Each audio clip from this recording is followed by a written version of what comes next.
Bedtime Stories from Sleep With Me is brought to you by Progressive Insurance. You chose to hit play on this podcast today. Smart choice. Make another smart choice with Auto Quote Explorer to compare rates from multiple car insurance companies all at once. Try it at progressive.com. Progressive Casualty Insurance Company and Affiliates. Not available in all states or situations. Prices vary based on how you buy. Friends beyond the binary, ladies and gentlemen, boys and girls, it's time for the podcaster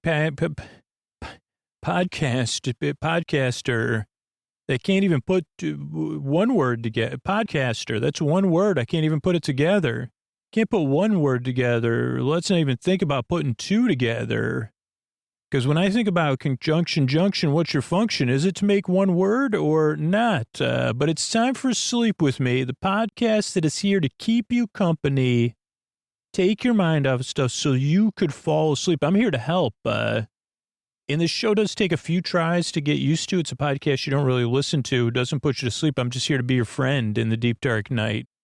So see how it goes. The reason I make the show, and the reason so many people are listening along right now is, one, a lot of us know how it feels in the deep, dark night. Whatever's keeping you awake or whatever's going on, I might not have been through it myself, but I could relate to how it feels probably. And if I can't, there's someone listening right now who can. And you deserve a good night's sleep. You deserve a bedtime you could look forward to or feel neutral about. That's why I make the show. So I put in so much work because I know how it feels and I want you to have a bedtime. You say, hey, at least I got that weird podcast to listen to. It'll keep me company and I'll feel a little bit better. But if you can get the rest you need and you deserve, and your life is more manageable, you could be out there flourishing. That gives me meaning, and that gives my life meaning to help you. But this show is very weird too. So just a heads up, but that's what people like about it. So give it a few tries, see how it goes. I'm so glad you're here. In the structure of the show, we're going to have some support. That's how the podcast is free. Then there'll be an intro to ease you into bedtime.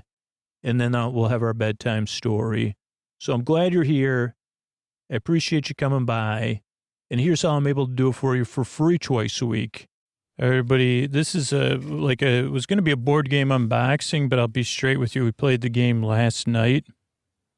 It's a 2-player game.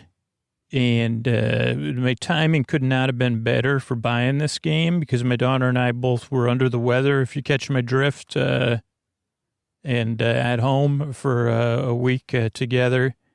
And I bought this game. Now, thus far, my ability to win the game has been pretty limited. So we'll talk about this game. It's kind of an unboxing. And there's 2 pieces, so we'll talk about this game, and then I have some other stuff to talk about, too. So kind of like a board game unboxing. And this game is called Hive Pocket. There's a non-pocket version of it, but it's not exactly a pocket game. It's more of a travel-size game. It's a 2-person game. It's a game crawling with possibilities that I'll have to change around a lot. It's for ages 9+. And the box, it's an award-winning game. It includes the pocket game, and the reason I got the pocket game was it comes with 2 of the expansions. It's ages 9+, 2 players, 20 minutes per game, though I've lost in as few as a few minutes. And my daughter's just, it's a bit like chess is a comparable thing. You don't need a board. Includes a bag. It's easy rules, quick to play. Each of your pieces is similar to chess, moves in a different direction. I'm not saying it's the same as chess. You slow your horses roll. But it's similar to chess. That's an article I read about the game before I bought it. But it is different because you can move your pieces or add pieces to your turn. And your whole thing is to kind of, in a similar way, you're supposed to surround your yellow striped friend. The pieces are, those 1, 2. So they're 8-sided pieces. 1, 2, 3, 4, 5, 6-sided pieces. They're tiles, essentially. And the object of the game is to surround the striped yellow character with wings. The winged yellow striped goddess. who we could call the queen. A queen named B. Yeah, you're supposed to surround a queen named B with your other pieces. And it can be made up of a mixture of your pieces or the opponent's. And the first person to do that wins. And in my case, thus far, it has not been me.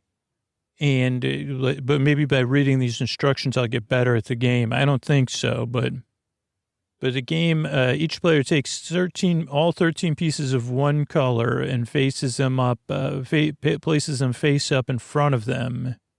And play begins with one player placing a piece, that's tough to say, from their hand in the center of the table. And then the next player joining one of their pieces edge to edge. And players take turns to either place or move any one of their pieces. So basically you have these tiles, and let's say you have the nighttime tiles. There's nighttime and daytime tiles, so that, just like in chess. And you have 6-sided pieces. So someone places, like one is the queen named B. Another kind of piece is the aunties from a farm. And another piece is the makers of cider webs, old cider webs with the eight cider webs. My friend with 8 legs. Cider. Oh, the cider. So let's say I put down my cider piece, and I'm playing in the nighttime mode, and then you put your ante piece next to mine. You'd have to have it touching on one of the 6 sides. At this point, I guess it doesn't matter because we've each placed one piece. And to go into more depth from the instructions, a new piece can be introduced into the game at any time. However, with the exception of the first piece placed by each player, pieces may not be placed next to a piece of the opponent's color.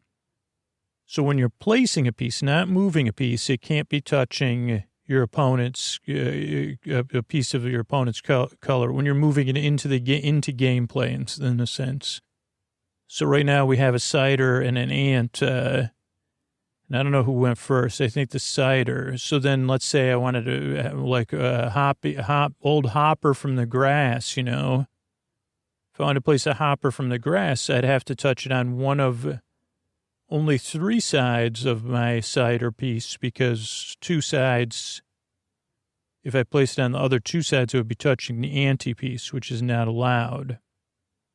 And it's possible to win the game without placing all your pieces, as my daughter has shown me. But once a piece has been placed, it cannot be removed. It can be moved, but not removed from the field of play, which the only piece you'd want to remove from the field of play would be your queen to get it out of there. Okay, but placing the queen named B, your queen named B can be placed at any time from your first to your 4th turn. And you must place your queen named B on your 4th turn if you've not placed it before. Also important is once your queen named B has been placed, but not before, you can decide whether to use each turn after that to place another piece or to move one of the pieces that has already been placed.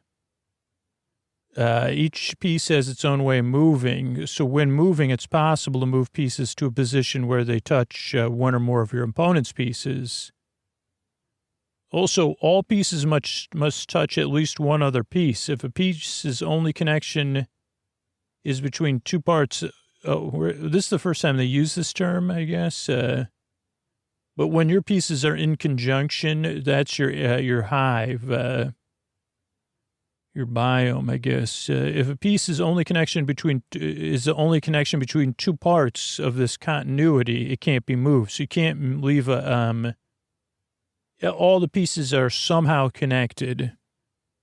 No piece can be off on its own. So there can be gaps. You know what I mean? All the tiles have to be connected, experience some sort of interconnection. That's called the one hive rule. Okay, so the pieces, the players in this play, the queen named B, can only move one space per turn. Even though it is restricted in this way, if it's moved at the right time, it could disrupt your opponent's plans. So, it can't move. It can only move to an open space that it can freely move to, too. Like most of the pieces glide, which you kind of, like, it's not great to describe. But if you decide to play this game, which I highly recommend, even though I'm not very good at it. Okay, next up is old Beetle Bailey, famous at some point.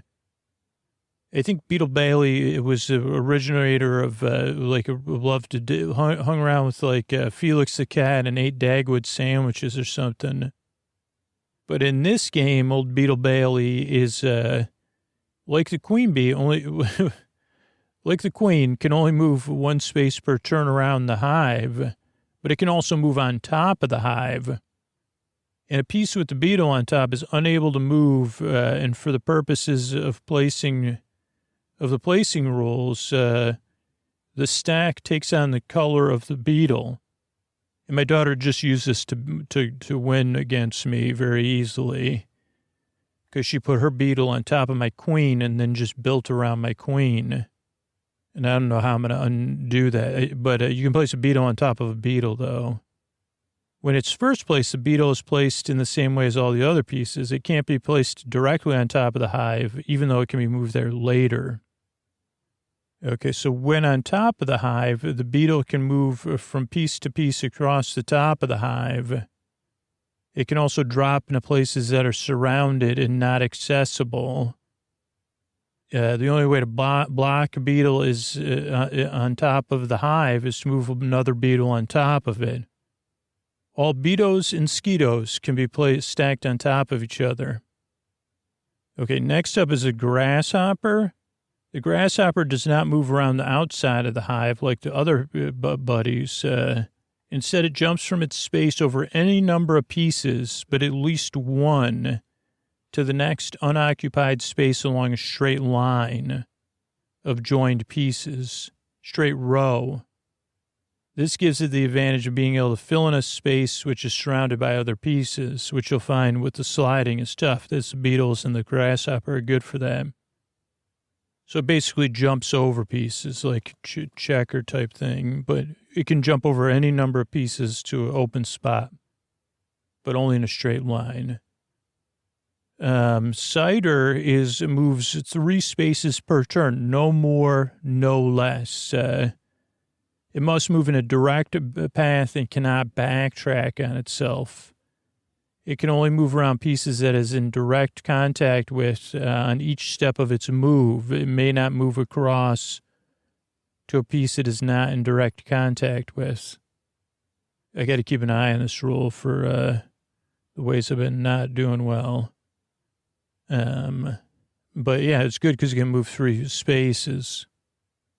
The ante can move from its position to any other position around the board, provided the restrictions of 8 and 9 are adhered to. The freedom of the movement of the ant makes it one of the most valuable pieces. So the ant can go anywhere as long as it can slide in there because it can't jump. Okay, then there's 2 pieces we haven't used yet because we were still learning the rules. The ladybird moves 3 spaces, 2 on top and then 2 on top of the hive and then 1 down. It must move exactly 2 on top and then move 1 down on its last move. It may not move around the outside and may not end its movement on top. Even though it cannot block by landing on top of things like the beetle, it can move into or out of surrounded spaces. It also has the advantage of being much faster, I guess because it can move 3 instead of 1. Skeetle is another character.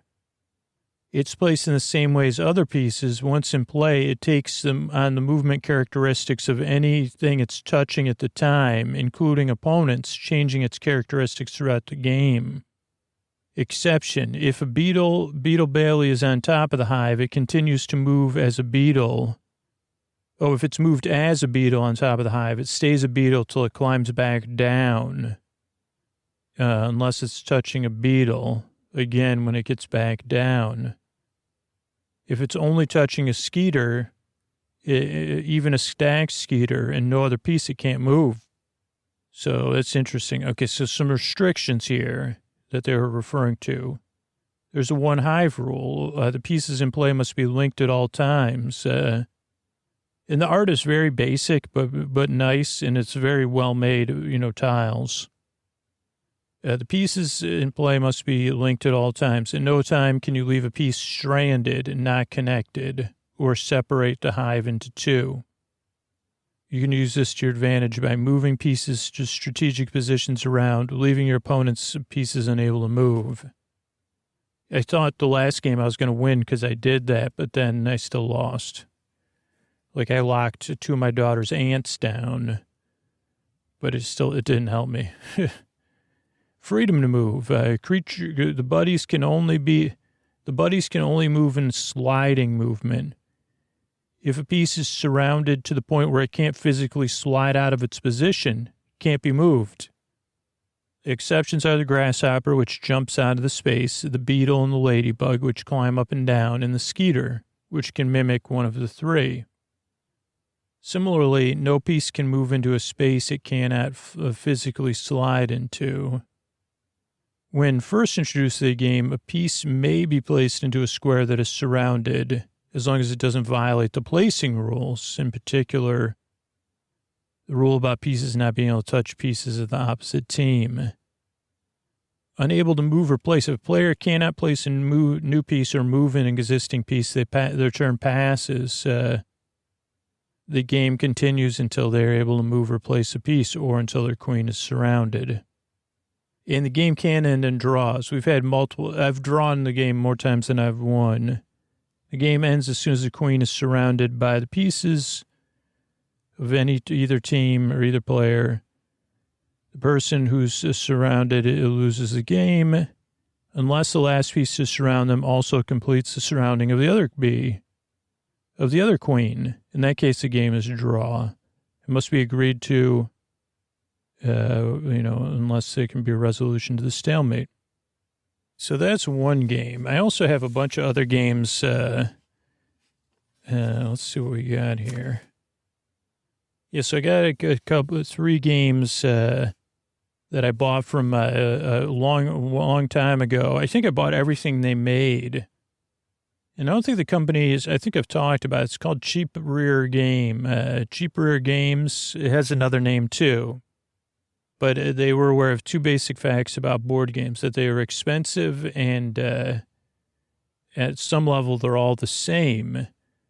This is quoting them, the box. If you ignore the clever shapes they come in and the pawns that are interchangeable, sometimes the dice, the money, the counters, the pencils, just about everything in every part, the generic bits and pieces can account for as much 75% of the game's cost. And that gets passed on to you. So if you had a choice, you'd probably invest a little bit of money in one good set of gaming paraphernalia instead of 20 different ones. And then you could just buy the game part of the game. Yet, most companies sell the whole package, like bundling a can opener with a can of beans. Cheap bottom games come packaged with the bare essentials, boards, cards, and rule books. And usually they're printed in black and white. And if you need anything else, they'll tell you. And it's probably something you can scrounge from a game you already own or buy at a store. Or you could buy like a spare set of counters and money from them. Because I think that when I discovered it, I just bought they had like a super pack or something, a party pack. But then I couldn't, it wasn't as good at getting people to play. Once you've assembled a collection of generic game pieces, you can use them for every new cheap bottom game. And they standardize this thing. So I have three different games here that I didn't play a lot. The first one is in a box, and it's for 3 to 6 players. and it's called CAG 41. So I don't know if it was their 41st game. What you would need is a token for each player, some money, and some beans or some sort of counter. And it's called Secret Wrestling. Let's see. And here's the descriptor. On the front page is like a wrestler, but in business clothes. They have a sweater vest on and a dress shirt and dress pants. And then there's a briefcase spilling behind them, but their hands and their muscles are in the air. And they're in disguise. You know, they're wearing a covering so you can't tell who they are. So a little bit of lucha libre in there. So business is rough. Closing your business is worse. Some people, it's a struggle. And, or you could go and promote wrestling for big bucks. As you might suspect, this game is about option 2. Let's see. It's a card game featuring clever strategy, funny wrestlers, and components from another game. You're promoting wrestling, trying to get people into these, business people into these games. To begin the game, each player drafts a team of wrestlers, and you try to choose the right mix of, balance out your team. And then you challenge the other players to wrestling matches. The game was limited to 5,000. Oh, because it used counters from another game, from the Atlas games, Spammers, which was overprinted. And they let us have the surplus, so you're lucky that this game is available for a limited time only. And if you want, there's other boxed games that they're listed. Okay, so I think I may have played this game before just because there's a rubber band around the cards. And then there's a bag of counters with numbers on there and some emojis, which is probably from the spamming game. But let's look at the wrestlers. On one side of the card is the business person wrestler. Let me count the cards. Okay, I have 35 cards. And let's see how we have. This first person is ranked number 1, uno y dos. It's actually 2 wrestlers doing the that Snow White thing where they have a raincoat and they're on top of one another. Contract price is $10,000. They get a 7 in hit, a 2 in tricks, and a 1 in block. Next up is this CLOWN, but not with very few. Their contract price is $13,000. They have a 2 rank, El Payoso, 535. So they're kind of balanced. El Cheapo is just a person with a paper bag. They have another 1 rank, 1 in hit, 3 in trick, 2 in blocks. Louis Fresco kind of has a futuristic type outfit on. Contract price is $18,000. Their rank is 3. Well, they have a 4 in hit, a 3 in tricks, and 11 in blocks. The Mighty E, she is in kind of a superhero outfit. Contract price is $21,000. A 4 rank, 12 in hit, 2 in tricks, 7 in blocks. Then we have someone, La Maniac.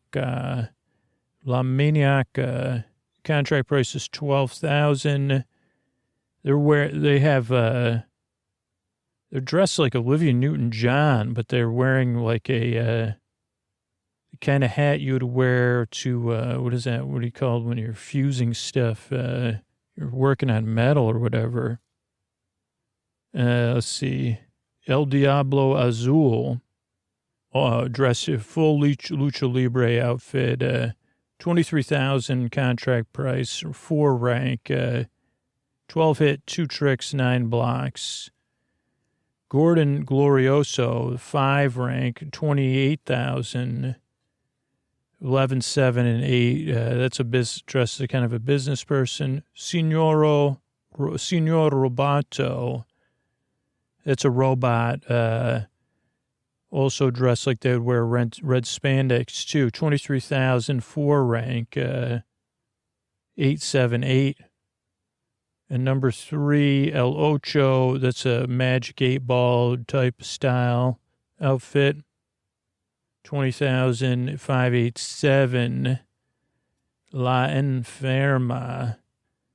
This is a nurse style outfit. 16,747, 3 rank. Enchilada Progresso. This is also kind of a superhero type 512.5. So again, these are definitely Lucha Libre style wrestlers. La Nina, which is like a little kid, but they have a Viking helmet and a teddy bear, but they're 1 rank 8,215. The Cider, they have 9, 11, 12, 32,000. Santa, 27,000, 1287, rank 5. Enrique, 13,000, number 2, 463.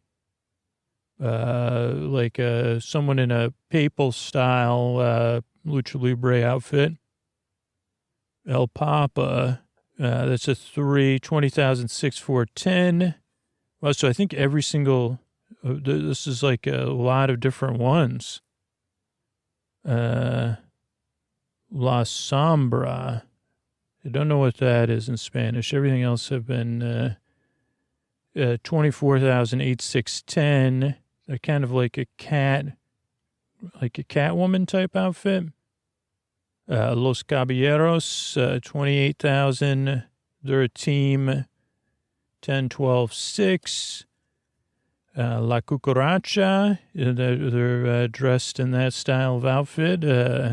11,371. Poker Face, this one is dressed as a poker dealer. 31,000, 12,9, 10, 12, 10, 9, 5. Oh, then they have characters from other games. So they have one from one of their more popular games, Lord of the Fries. 8, 12, 10, 30,005. There's someone that kind of looks like Clint Eastwood. 3, 19,000, 12, 6, 1. Then they have someone, another just Lucha Libre style wrestling, 29,000, 9, 12, 8. Then they have, this one's Neo, the One, El Unico. So this game must have came out back then. 31012, dressed as Neo from Matrix, but not the first one, the second or third one. Then they have someone dressed like they're going to Dios de los Muertos parade, 15,1032. They have someone from Making Lunch, 2812, 23,000. There's somebody that doesn't look like they want to be there. 421. They're cleaning up or something. Angela Sky. Maybe you could get your name on it. She has like an angel type, 17,539. Las Calientes, 19,611, 12. The Moth, 162 is 9,000. Oh, the person from the cover in the back of the box is the Grump, 14,536. Polo player, this one, El Polo Loco. So this might have been also, that's funny. 842, a pun from now Better Call Saul, but back then it would have been Breaking Bad. And a pirate, Doc, 16,011.32. Okay, so let's see. Oh, it also came with a free game, Put Woody's Castle, which is just a moving stone game, free of charge. It's a 2-player game. I might have to play that with my daughter. Let's just do it because it was just sitting on the top of this thing. It's a free game from Cheap Bottom Games, 2 to 4 players, 24 colored stones, 5 red, 8 blue, 11 white. The winner of the previous game goes first and passes to the left. And it's just 1, 2, 3, 4, 1, 2, 3, 4, 5, 4 like circles, 4 down, 5 across, and they're all connected. Place a stone of any available color in an empty space on the castle. After placing a stone, you score 1 point for every stone of the same color that is touching. So if your red stone touches 2 red stones, you score 2 points. The player with the most points wins. Ties count as fractions of wins. And it's a free game. Okay, so this game came with 36 cards. I only had 35. Sheets of cardboard tiles and a plastic bag for storing the titles and these rules. What else you need? Money in denominations of $1,000 and up. Or you could use $1 to equal $1,000 and a betting token for each player and some beans. So separate it first, take all the tiles and separate them. Before the game, each player draws 2 random tiles to start their collection. The tiles are secret, like cards, but the number of tiles you hold is not a secret. Then each player gets a token, which will be used for betting and a stake of $100,000. Put the rest of the money in the bank. And then you draft. Each player drafts 5 wrestlers. And to begin, you shuffle the deck and deal 6 cards to each player. Each player keeps 1 card from these 6 and passes the other 5 to the left. Place the card you keep face down in the table in front of you. And this process repeats with people taking 1 card and passing to the left until each player has drafted a total of 5 wrestlers. When you have only 1 card, discard it instead. The cards each player has kept now become their hand. The discarded people are not used. Each player places 1 wrestler face down on the table. Each player places 1 wrestler down on the table. These cards are then revealed together. The person who has the highest priced wrestler will take the first turn, and from this point on, the turn proceeds to the left. If there's a tie for the highest priced, it is broken by the highest hit value. Okay, so each player has 5 statistics: hit, tricks, blocks, contract price, and rank. That's the price you promise the fighter you're going to pay them. But it's also the amount you have to put up each time you put them in a match. Essentially, this is like what your stake, The rank is a rating based on all their stats, and it determines who can challenge whom. Okay. A rank increases by 1 point each time they win. This is tracked by adding a bean to the card. Ranks start between 1 and 5. If you don't have somebody on a wrestler on the table, you must immediately play another one from your hand. This happens as your wrestlers retire and does not require a turn. When a player has no wrestlers in play and none in their hand, the game ends. Okay, so on your turn, you can play a wrestler, and that ends your turn. You could start a wrestling match. It has to be fair. So you choose 1 person on the table, 1 wrestler of somebody else's team, whose rank is equal or greater than yours, and you start a match. The fighter cannot refuse, the wrestler cannot refuse, but they can forfeit. You can also call out and say, hey, I want to see who wants to wrestle me. And your opponents may put forward 1 or more to accept. Only wrestlers that are smaller than yours are allowed to accept. You may then wrestle any challenger from whoever stepped up. If no one stepped up, you draw 2 tiles and end your turn.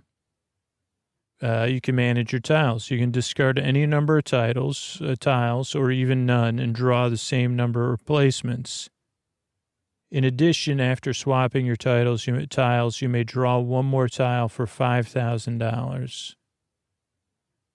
wrestling. When two wrestlers wrestle, their owners can play tiles to help, give them buffs, I guess, and all of the other players may make bets on the outcome. To begin, place them both in the center of the table head to head so their stats line up with each other.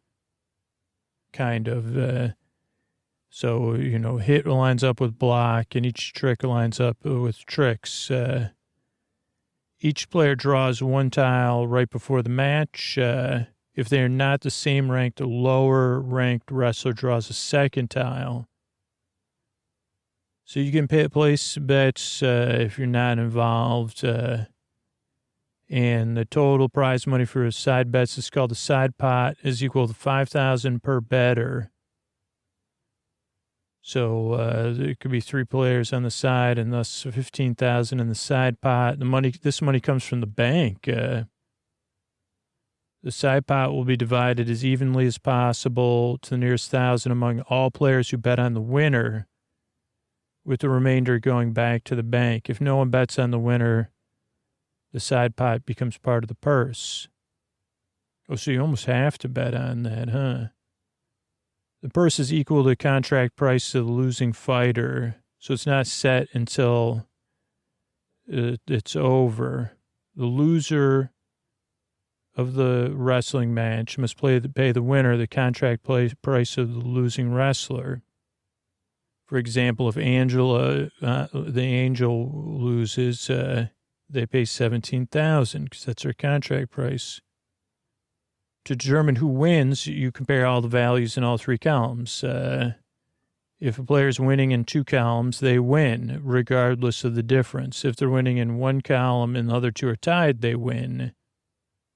If there's a tie for number of columns, then the wrestler who is winning the other one by total more than the total wins. It's also possible to have a perfect tie. Whoever is losing will take the first turn at the start of the match, unless it begins as a perfect tie. After all side bets are placed, but before the first tile is played, the player who would normally go first may forfeit instead of playing any tiles. If they do, it's over, but no one retires. All bets are paid as usual. Player who goes second cannot forfeit. Proceeding, you can either pass, play a tile as follows. Passing does not end the wrestling match. You can still pass one round and play on the next. So you play number tiles between 1 and 12, and you can put that on top of any combat stat on your side or your opponent's. If it doesn't have a tile on it already, that tile's number replaces it. There's also swearing tiles. Those are erasers. They remove a number tile from either side. There's a money tile. The money adds $5,000 to the purse for each match, which comes from the bank for this match. The lips tile, tell me a secret. They allow you to look at your opponent's tiles and then immediately draw another pile. There's a computer tile. System error allows you to rearrange all the number tiles on the fighters. Rearrange, not discard. Tiles can be moved to any spot. This is a powerful tile. Junk tile, supplies. The junk tile stops the match immediately. This is only useful if you're winning, obviously. Except for the number tiles, all tiles return to the box as soon as they are played. The match continues until a junk tile is played or both players pass. But if you pass, it doesn't necessarily get you out of it. After the match, usually the loser will retire and is discarded with all the tiles on them. The winner returns to the owner's side of the table. The winner returns to their team, retaining the number tiles that are on them, and they will bring those into the next match. The loser pays the winner the contract price of the losing team. Let's see. Players who made side bets collect their side of the pot. If no one bet on the winner, that money also goes into the purse. And if the match ends in a perfect tie, then all side bets are off and, no one pays anything, no one retires, everybody goes home with a bean. When a fighter wins, they get a bean, a counter that increases the rank by 1. Nothing else changes. There's no upper limit to the rank a fighter can attain by earning beans. There's no benefit to gaining beans. It just determines who can challenge whom and draws a bonus tile at the beginning. By attaining a higher rank and a better reputation, a fighter could be challenged by stronger fighters, wrestlers. Winning, the game ends when one player has no wrestlers in play and can't play any from their hand. To win, you must have the most money when the game ends. However, before counting your money, you have to pay all your wrestlers, even those still in your hand. So you pay the wrestlers their contract price, except for those that have retired. Those that have retired, you pay equal to half of their price for all the wrestlers left in your hand. Deduct these amounts from your stake, and the player with the most money wins. If there's a tie, the tie is settled by a thumb war, I guess. This was designed by James Ernst, the game, and the art is by Cheyenne Wright. And a bunch of people play tested it.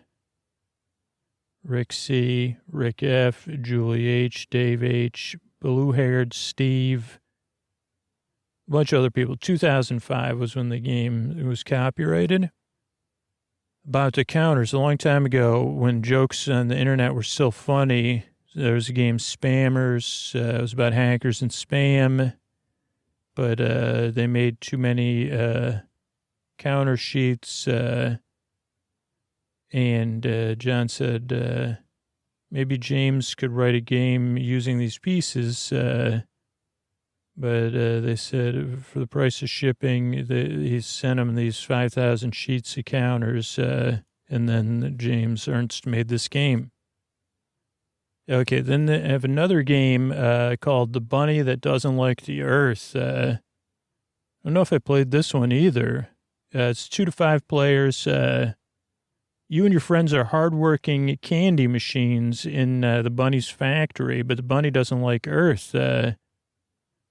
So they decided to get revenge on Earth by manufacturing a very unsatisfying brand of saltwater taffy. Very funny. This is very Sleep With Me-esque. You got to stop the bunny, even though you are aware the plan has no chance of success. You got to bring the squirrels in and have them stop the machines that make the candy. It's, not a great plan, but that's what you got to do. And what you'll need is pawns. This one just comes in an envelope, not a box, a very thin envelope. It was CAG 33. And you need pawns for every person, 50 counters, and some distinct counter to represent the bunny, and 1 6-sided dice. And I don't think I played this game. So it comes with a 2-piece board that says a bunny that dislikes the earth. There's a Karen in this game. At the top is Karen, looks like some sort of robot. Aware of global events as they happen, more certain than the others that the plan will work. Keystone and a powerful motivational speaker. Then there's Elaine. These are all some machines, I guess. Introspective taffy machine. Oh, yeah, these are the different machines, taffy machines. Doesn't wish to, cause any, just wants to make taffy. Protective of Silas. Silas does not like noise, doesn't want to save the earth, but no, it would give Silas a sense of pride. He never found in making taffy, most productive worker in the factory, and the bunny's favorite machine. Hercules is a fast-moving machine and has no notion of any of the other's plans. And Baxter is a machine that has no concern for the world. So the board is just two pieces of cardboard. This is from 2001. I don't know. Let's read the instructions. Welcome to Sweetworks Candy Factory outside of Happyville.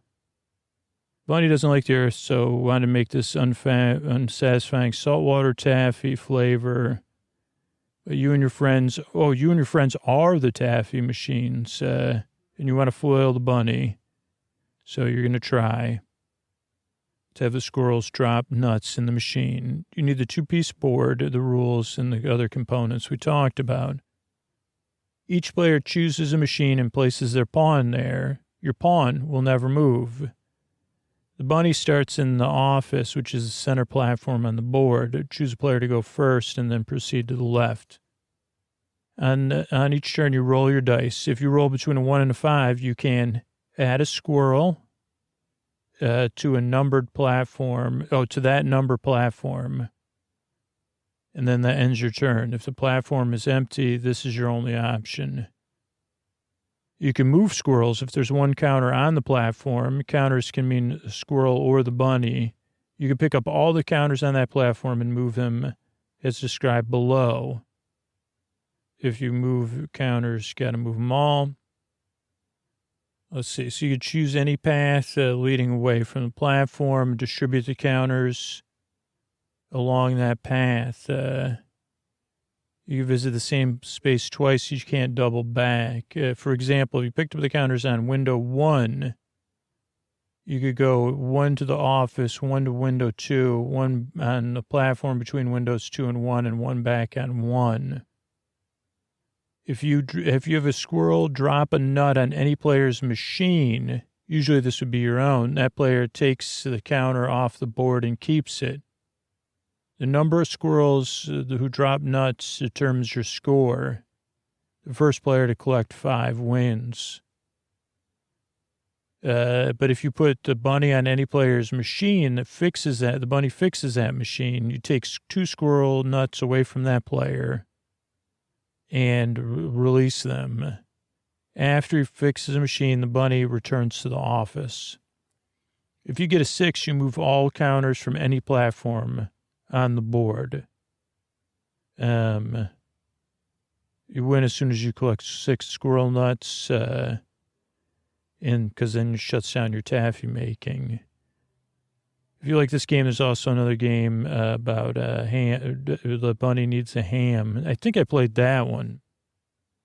But yeah, that's a couple games I got that I may or may not have played. And thanks and good night, everybody. All right, I just want to thank everybody that recently joined our mailing list, sleepwithmepodcast.com/midnight mission to support people experiencing homelessness. And I want to thank, they get to come to live shows on Zoom for free, which is cool, and be a part of positive change. So I want to say thanks and good night to Holly Ann, Christina, and Kobe. Thanks and good night to Maria, Franz, and Janice. Thanks and good night to Chantal, Lawland, and Aiden. Thanks and good night to Phil, Gabriel, and Jonathan. Thanks and good night to Al, Bailey, and Sally. Thanks and good night to Sarah, Julia, and Carolyn. Thanks and good night to Melissa and Belinda. Thanks and good night to Lucia, Marta, and Javier. Thanks and good night to Stephen, Jen, and Eden. And thanks and good night to Xavier, Carly, and Joseph. Thanks and good night to everybody that supports the show or supports the communities around the show. That's how we're able to be here. I really appreciate it. And these Tuckywin sponsors are how we're able to grow all the free archives. And thanks for spreading the word about the podcast. Thanks and good night.